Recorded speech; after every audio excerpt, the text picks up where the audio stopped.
Salutations à toutes et à tous, Steve, supporter of Marseille. J'espère que vous allez bien. Si tu es nouveau sur ma chaîne, l'ensemble de mes abonnés, moi-même te souhaitons la bienvenue. Comme tu as pu le voir dans le titre de la vidéo, je voulais réagir suite à cette polémique autour de Nasser El Khelaifi, le président du PSG. Tu le sais, on a tous vu cet extrait, la réunion des présidents de clubs en début de saison avec Vincent Labrune, etc. Je voulais réagir à cette polémique qui enflamme un petit peu la sphère médiatique et des réseaux sociaux, notamment sur Twitter, et rebondir parce que beaucoup de Parisiens vont défendre Nasser, mais j'ai envie de faire la comparaison entre Nasser El Khelaifi et Feu Bernard Tapie pour vous montrer la différence entre deux présidents de clubs dont un était le patron et l'autre n'est qu'un président, c'est pas son argent. Voilà, tout ça je vais te l'expliquer tout de suite.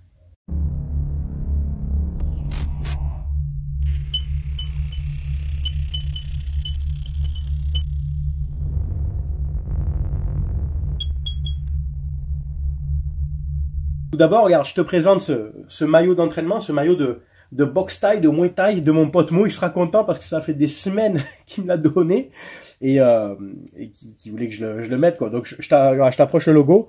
Donc voilà, c'est mon pote Mohamed qui habite dans l'Oise, un grand supporter de l'OM. Donc il a un club de sport de boxe taille, de muay thai. C'est le Elite Fight Team à Noyon Boxing School. Wow, c'est la meilleure de la région, j'en suis persuadé. De toute façon, mon pote, c'est le meilleur. Là, il est en Thaïlande, il est en train de s'entraîner. Il m'a appris quelques coups, là. Bon, à tout moment, moi, je les prends tous, les Thaïlandais. À Mario Kart. Bon, revenons au sujet principal de la vidéo. Donc, grosse bise à toi, Mo, et à toute la famille, tu le sais. Nasser El Khelaifi, on a tous vu donc cet extrait, je vais pas te le remettre ici, où il s'embrouille notamment avec le président de Lens et le président John Textor, où il a eu des mots, je trouve, un petit peu déplacé, où il le prend de haut, en fait. Oh, t'es qu'un cow-boy, t'es qu'un ci, t'es qu'un ça, tu comprends rien. T'es qu'un cow-boy. Attention comment on peut l'interpréter, parce que si c'est John Textor qui dit à Nasser, t'es qu'un bédouin, t'es qu'un mec du désert, t'arrives avec ton chameau, ça serait très borderline aussi, je pense, tu vois. Donc, là, ça a choqué pas grand monde du côté des Parisiens, tu vois, qui disent t'es qu'un cow-boy qui arrive. En gros, il le prend par sa nationalité et c'est en le rabaissant, tu vois.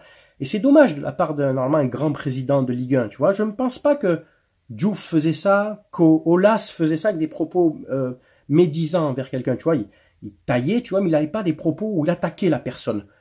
Bon, Nicolas était assez trash, tu vois, mais c'est encore autre chose. Il était trash avec tout le monde, Nicolas, de toute façon. Je vais vous démontrer pourquoi, pour moi, on ne peut pas comparer Nasser El Khelaifi et Bernard Tapie. Bernard Tapie, quand il a pris l'OM en 86, alors certes, il l'a eu pour un franc symbolique, la mairie de Marseille lui a demandé de reprendre le club, qui était vraiment dans les bas-fonds. Il a construit une équipe, d'accord, avec ses moyens à lui, il n'avait pas un état derrière lui, ses moyens personnels à lui, d'accord, et il l'a recruté avec la législation de l'époque. Tu avais droit qu'à 3 étrangers dans l'équipe, tu le sais, etc., avant l'arrêt Bosman, donc il s'est entouré des meilleurs joueurs français et de quelques étrangers. Karl-Heinz Foster, Klaus Allofs, après, enfin, etc. Il a pris les meilleurs, certes, mais dans un championnat qui avait déjà une certaine concurrence, notamment avec Bordeaux et Monaco, qui étaient déjà bien installés en Ligue 1. Le Bordeaux de Claude Bèze et le Monaco de Campora, d'accord? Eh bien, Bernard Tapie, quand il s'est installé en Ligue 1, qu'il a pris le pouvoir sportif, précise le pouvoir sportif en Ligue 1 en gagnant ses premiers titres, qu'est-ce qu'il a fait? Il a voulu rehausser le niveau, mais réellement, comment? Il est allé à Lyon, il a dit, il faut prendre ce monsieur, en parlant de Jean-Michel Aulas, il faut mettre ce monsieur à la tête de Lyon, parce que lui, c'est un entrepreneur et il va faire monter le club, on ne peut pas dire qu'il se soit trompé sur ce coup-là, et il est allé voir Canal+, pour dire, il me faut un concurrent, il me faut je trouve pas le mot, il me faut une équipe qui hausse le niveau pour avoir compétitivité meilleure. Tu vois ce que je veux dire? Si tu m'as compris? En parlant du PSG, pour avoir une grosse affiche et surtout une réelle rivalité pour être prêt en Ligue des Champions, en Coupe d'Europe, quoi. Chose que Nasser n'a jamais fait. Il n'a jamais fait en sorte que les clubs évoluent. Alors les Parisiens me diront, oui, mais attends, il a mis de l'argent en Ligue 1. Oui, mais pour son club. Il a fait évoluer son club. Il a fait venir des stars dans son club, et ce qui est normal. Mais à quel moment il a entre guillemets, aider les autres clubs, comme l'a pu faire Tapi, en disant à Lyon, il vous faut Aulas, en disant à Paris, il vous faut Canal+. Les Parisiens, si vous avez une histoire à partir de 90, vous pouvez remercier Bernard Tapie. Entre guillemets, d'accord? Nasser, non. Il a fait venir des stars, il a empilé les stars et les stars et les stars, pour au final gagner, oui, des Ligue 1, bravo, des Coupes de France, des Coupes de la Ligue, des Trophées des Champions, mais des titres nationaux. À l'échelle européenne, tu as fait une finale en 14 ans de Ligue des Champions, une finale et encore dans un final 8. Je le dénigre pas parce qu'il fallait quand même y aller au bout, tu vois. Il fallait aller au bout. Ils l'ont fait, mais la coupe Covid, quoi. Vous dénigrez la nôtre, on peut un petit peu tirer sur la vôtre. Enfin, la vôtre, vous l'avez pas gagné. Finale. La seule finale en 14 ans. Bernard Tapie, lui, est allé en finale d'une Coupe d'Europe en 91.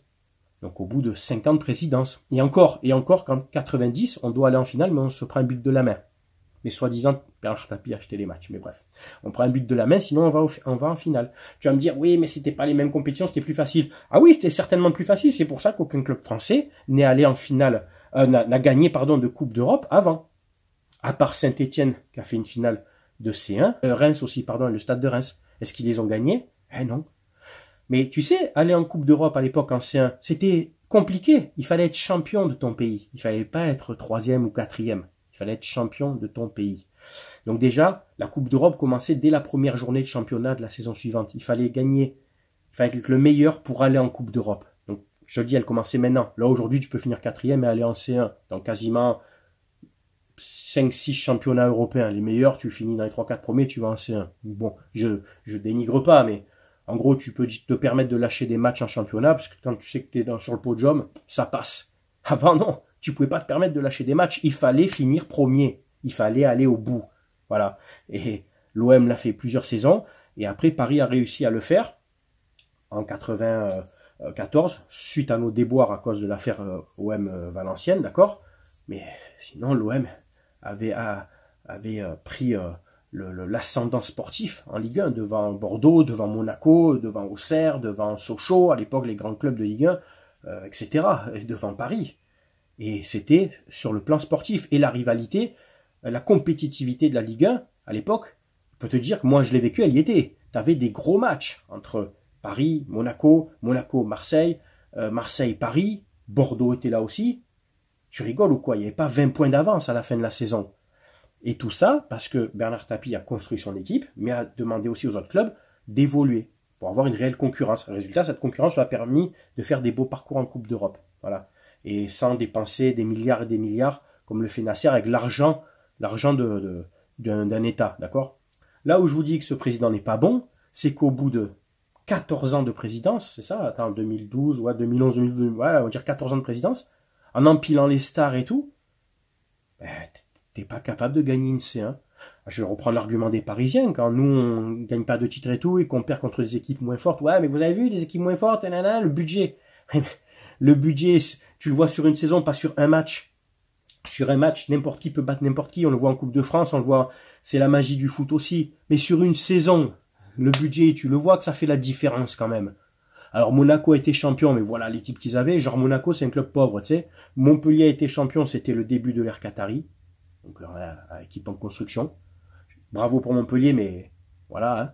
Et Lille a été champion parce que Paris a lâché. Alors Lille a fait un très beau parcours, mais Paris a lâché une dizaine de matchs dans la saison, quoi. Ils étaient en roue libre à la fin, après leur élimination, etc. En fait, tout ce que tu veux.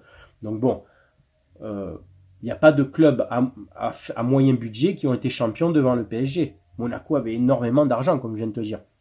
Donc, c'est bien beau de dire, ouais, mais le budget ne fait pas tout. Ben, la preuve que votre président n'est pas bon, parce que même avec le budget, il n'arrive pas à gagner de Coupe d'Europe. Ouais.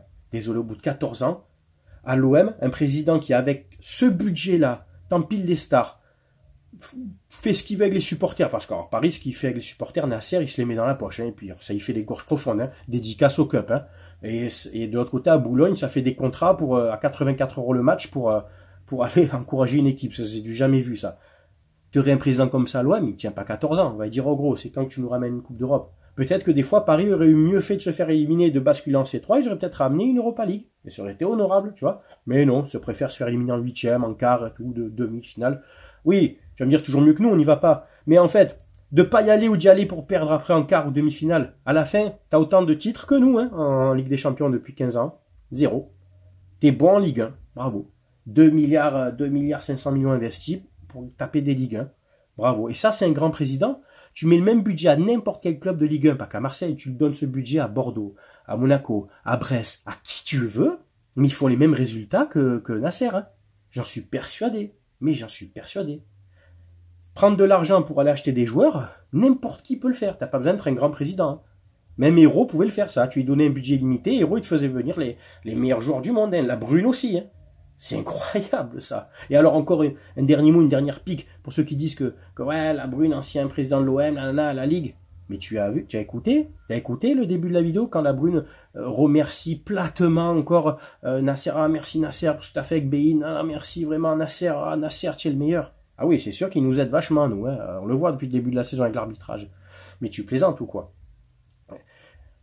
Bein Sport met 100 millions. Mais ces 100 millions, ils sont redistribués en droit télé au club. Hey, le PSG, on reprend une bonne partie aussi. Donc en fait, c'est de l'argent qu'ils récupèrent. Donc essayez de réfléchir un petit peu plus loin que le bout de votre nez, d'accord? C'est de l'autofinancement. C'est simplement de l'autofinancement. Et pour avoir un moyen de pression sur la Ligue en disant, bon, nous, on est là, on met de l'argent. Hein, et c'est des conflits d'intérêts, ce qui s'appelle avoir un moyen de pression. Et ce qui tient le monde aujourd'hui, c'est ça.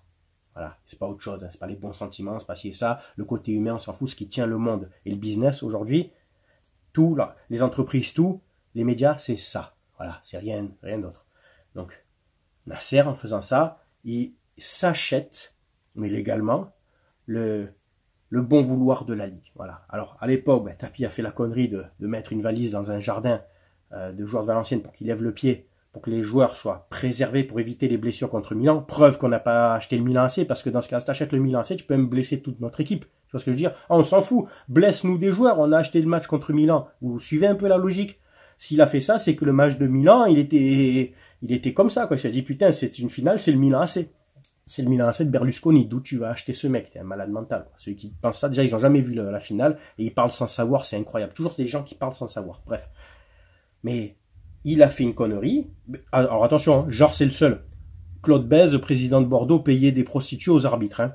Quand pourra lui arranger des choses et tout, à certaines personnes, à des casinos, enfin, et j'en passe. Hein, il y a des choses que je ne dirai pas en vidéo. Mais parce que Bernard Tapie était investi en politique et donc il a fallu le descendre. Il faut dire les choses, c'est tout. Mais il faut les dire réellement. Ils ont voulu le descendre parce qu'il dérangeait en politique. S'il se serait contenté que du foot et de ses affaires personnelles, il aurait fait comme Aulas, il aurait fait comme Claude Bèze, hein, il aurait perduré. Croyez que Aulas n'avait pas aussi ses magouilles, ses méthodes? Vous êtes quand même pas aussi naïf et crédule que ça, quand même. Hein? Franchement, bref. Bernard Tapie, lui, s'est fait avoir bêtement. Bon, ben voilà, c'est la vie. Mais l'OM a payé. L'OM ne doit plus rien à la société.